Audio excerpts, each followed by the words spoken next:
딥스는 이러한 생각은 어느 정도 정확하면서도 흥미있는 것이었다. 딥스의 이러한 생각. 딥스는 장난감 병정들을 집어들었다. 여기 이 남자는 총을 가졌어요. 그리고 이쪽에 있는 것은 말을 타고요. 여기 병정들이 더 많이 있네요. 딥스는 모래상자 가장자리에 병정들을 쭉 세워놓더니 난 이것들을 모두 상자에다 넣을 거예요 하고는 넣어버렸다. 트럭은 집을 돌아다니며 바퀴 자국을 낼 거예요. 그리고 집 속에 있는 토끼와 고양이는 창문으로 내다보고 있어요. 그냥 멍하니 보고 있는 거예요. 딥스는 갑자기 두 손을 꽉 잡은 채 무릎에 올려놓고 아무 말도 없이 몇 분 동안 나를 쳐다보았다. 그의 얼굴은 무척 심각했지만 눈빛은 자기의 생각으로 가득 차 반짝이고 있었다. 그는 나에게 기대면서 말했다. 오늘은 독립기념일이 아니어요. 독립기념일은 7월 4일이 되어야 해요. 그런데 그 독립기념일이 바로 목요일이에요. 아직 넉 달하고 2주일이 더 남았어요. 그날이 목요일이에요. 하지만 나는 여기 와서 선생님을 만날 거예요. 달력을 봤거든요. 7월 1일은 월요일, 7월 2일은 화요일, 3일은 수요일이에요. 수요일이 독립기념일이 될 뻔했는데 이번엔 아니에요. 그 다음 날이 7월 4일이고 바로 독립기념일이죠. 난 목요일에 여기 올 거예요. 딥스는 장난감 토끼를 집어들었다. 7월 3일 수요일은 굉장히 지루할 거예요. 아침, 점심, 저녁이 지나야 돼요. 그러면 그 다음 날은 밝은 아침이죠. 7월 4일 독립기념일, 그리고 목요일, 난 여기 오게 되죠. 딥스야, 너는 정말 여기 오는 것을 좋아하는구나. 그럼요, 아주 좋아요. 좋고 말고요. 딥스의 얼굴에 미소가 스쳐갔다. 그러나 곧 슬픈 어조로. 그렇지만 독립기념일은 병정과 배 타는 사람들의 날이에요. 북을 둥둥 울리겠죠. 그리고 깃발도 나부낄 거고요. 라고 말했다. 딥스는 행진곡을 부르며 모래를 퍼서 트럭에 가득 담아 밀고 다녔다. 오늘은 즐거운 날이에요. 독립기념일. 사람들은 모두 기쁨으로 비틀거려요. 이 병정들은 자유를 마음껏 누리게 잠긴 문들을 다 열어놓아요. 이 어린아이가 하는 말은 너무도 아름답고 매력있는 것이었다. 비록 외로움과 두려움에 짓눌려 나타내지 못하고 마음속 깊이 틀어박혀 있기는 하였지만 그 속에서 사고는 깊어지고 더욱 성숙했음을 알 수 있었다. 그러나 지금 딥스는 조금씩 공포로부터 해방되어 가며 자신을 스스로 발견하면서 확신을 가지고 점점 강하게 되어가고 있는 것이다. 딥스는 지금 자신의 분노와 공포, 근심을 희망과 신뢰, 기쁨으로 바꿔가려 하는 것이다. 딥스의 슬픔과 저항의 감정이 조금씩 사라져 가고 있는 것이다. 딥스야, 너도 그 사람들처럼 기쁘게 느끼는구나. 그렇지? 딥스는 한참 후에 이렇게 대답했다. 다시는 놓치고 싶지 않은 기쁨이에요. 난 이 기쁨으로 이 방에 들어오곤 해요. 모래밭 가장자리에 앉아 딥스를 쳐다보는 나 역시 딥스가 지금 느끼고 있는 평화스러운 마음을 느낄 수 있었다. 딥스는 작은 아이이긴 하지만 인간으로서의 위엄과 확신의 힘을 가진 것으로 느낄 수 있을 정도로 희망과 용기, 신뢰감으로 가득 차 있었다. 난 이 방에 기쁜 마음으로 들어와요. 딥스는 다시 힘주어 말하고는 난 이 방을 슬픈 마음으로 떠나요. 라고 말했다.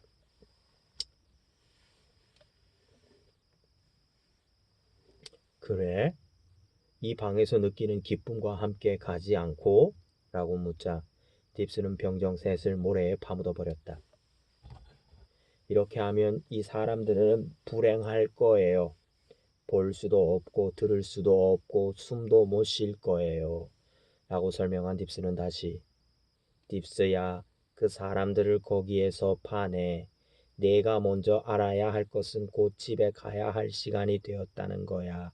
넌 그 사람들을 그냥 묻어놓고 가고 싶으냐? 딥스야.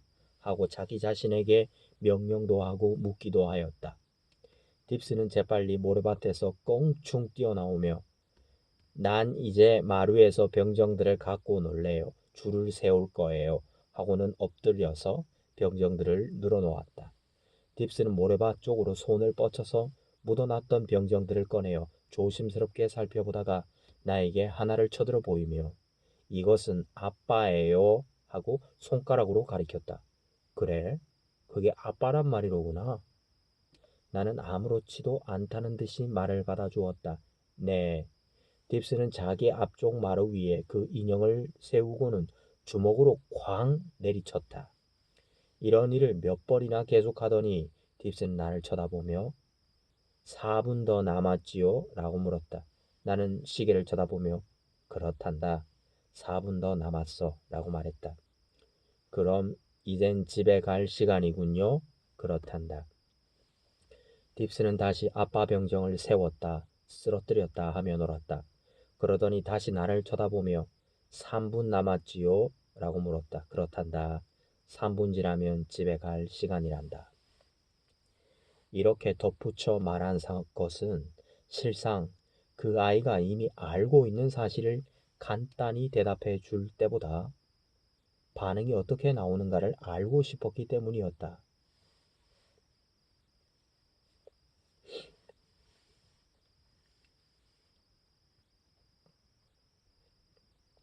그래요. 난 집에 가고 싶지 않지만 집에 가야 해요. 그래, 딥스야. 넌 정말 집에 가고 싶지 않겠지만 가야 할 시간이지. 네, 딥스는 한숨을 쉬었다. 그리고는 그 자리에 아무 말도 하지 않고 1분쯤 앉아 있다가 2분 더 남았지요? 라고 묻는데 시간을 꼭 맞추기 위해 로이로제에 걸린 것처럼 보였다. 그래, 나는 다음 목요일에 다시 올 거예요. 그래, 다음 목요일이지. 내일은 조지 워싱턴의 생일이에요. 금요일이죠. 토요일은 아무 날도 아니에요. 일요일은 24일이고 그리고 월요일이 되면 난 학교에 가요. 딥스의 눈은 밝고 행복해 보였다. 딥스가 학교에서 겉으로 드러나는 행동은 하지 않지만 학교 생활이 자기에게 퍽 중요한 것임을 나타내는 발언이었다. 비록 선생님들은 딥스의 행동으로 인해 당황하고 좌절하며 역할을 잘 하지 못하고 있다고 안쓰럽게 느끼고 있지만 그들의 배려가 딥스의 마음속 깊이 자리 잡고 있음을 알 수 있다. 적어도 딥스는 학교에서 일어나고 있는 일들을 알고 있는 것이 확실하기 때문이었다. 딥스가 조금 전에 부른 행진곡은 아마 학교에서 가르친 노래 중에 하나일 것이고 마시멜로우는 우리에 넣어놓은 애완동물이라는 것 등 마시멜로우는 딥스에게 중요한 학교 경험 중의 하나임에 틀림없었다. 딥스를 만나기 전 학교에서의 회합을 생각해 보았다. 특히 제인 선생이 자석의 원리에 대해 이야기하던 것이 떠올랐다. 교사들은 진심으로 성심껏 일해야 한다. 왜냐하면 우리들이 어린 아이들에게 제시하는 것 중 어린 아이들이 무엇을 얼마만큼 받아들일 것인가는 그 누구도 모르기 때문이고 받아들이는 것도 아이들 나름대로 그 방법이 다르며 일단 받아들여진 경험들은 자신의 세계를 살아나가게끔 도와주기 때문인 것이다. 우리는 월요일마다 국민학교 소식을 받아와요.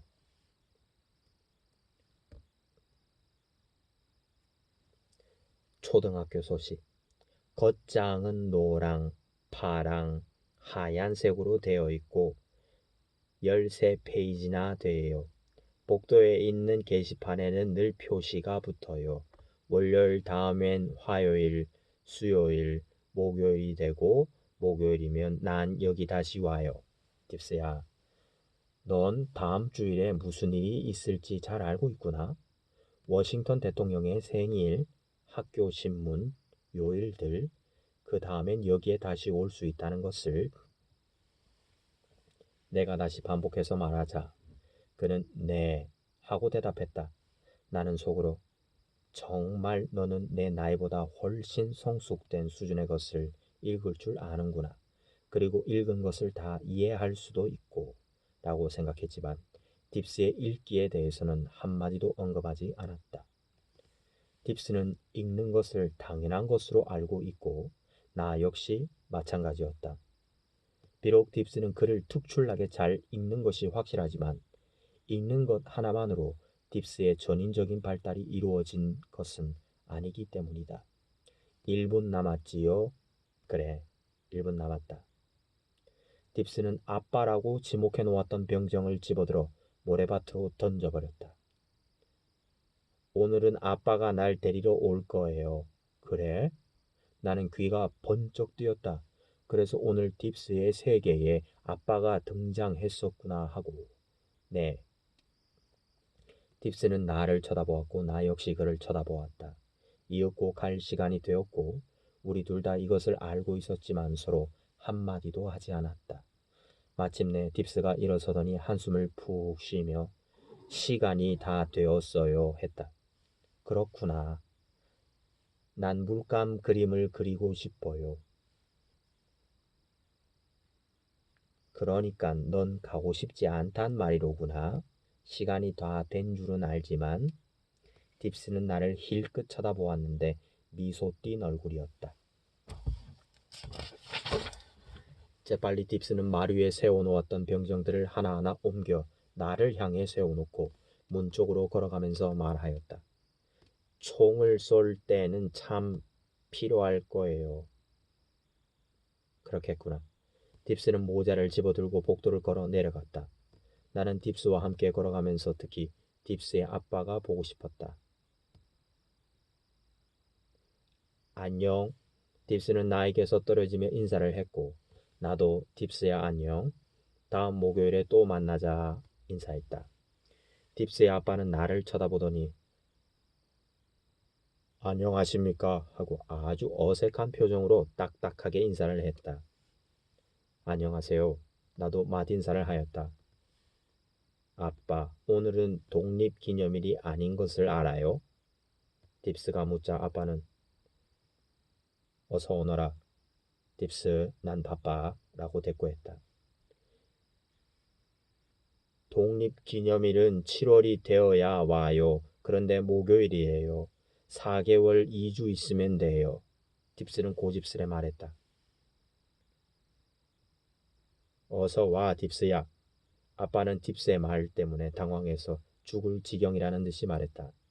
분명히 딥스의 아빠는 딥스의 말을 들었음에도 불구하고 당황하고 있었다. 독립기념일은 목요일이에요. 7월 4일이 바로 그날이에요. 딥스는 한 번 더 시도했다. 아빠는 딥스를 문 밖으로 밀쳐내면서 쓸데없는 얘기 좀 집어치우지 못해? 하며 이를 악물고 말했다. 딥스는 한숨을 쉬면서 축 늘어진 채로 아무 말 없이 아버지와 돌아갔다. 비서가 나를 쳐다보았다. 방에는 아무도 없었다. 주책 없는 늙은이. 이스트 강의 두신이라도 하지. 비서는 분해서 말했다. 그러게 말이다. 왜 그럴까? 나는 다음에 올 어린이를 위해 놀이방을 정리하러 갔다. 관찰자들이 도와주러 들어와서 내가 연필 깎으러 간 동안에 딥스가 한 행동에 대해 이야기를 들려주었다. 녹음한 것을 다시 들어볼 때 한 관찰자가 소리쳤다. 어쩌면 그런 아이가 있지? 얼마나 감각이 예민한 아이인가? 거기에 그렇게 뻣뻣하고 꼿꼿이 서 있다니. 새로 만든 막대기처럼. 이것이 바로 딥스가 한 이야기였던 것이다.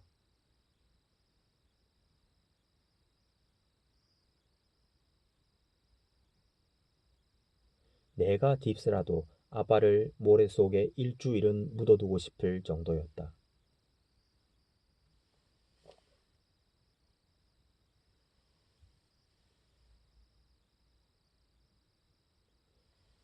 아빠는 도무지 어린 아이의 이야기를 들으려 하지 않았던 것이다.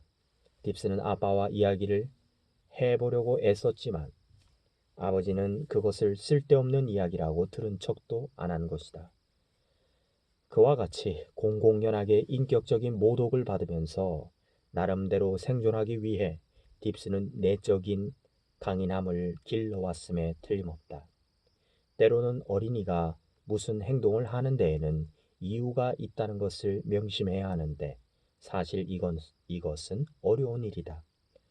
부모들이 어린아이를 사랑할 수 없고 이해할 수 없고 자녀들에게 마음을 줄 수 없는 이유가 어린이의 성격 등에 쌓여 있는 것이다.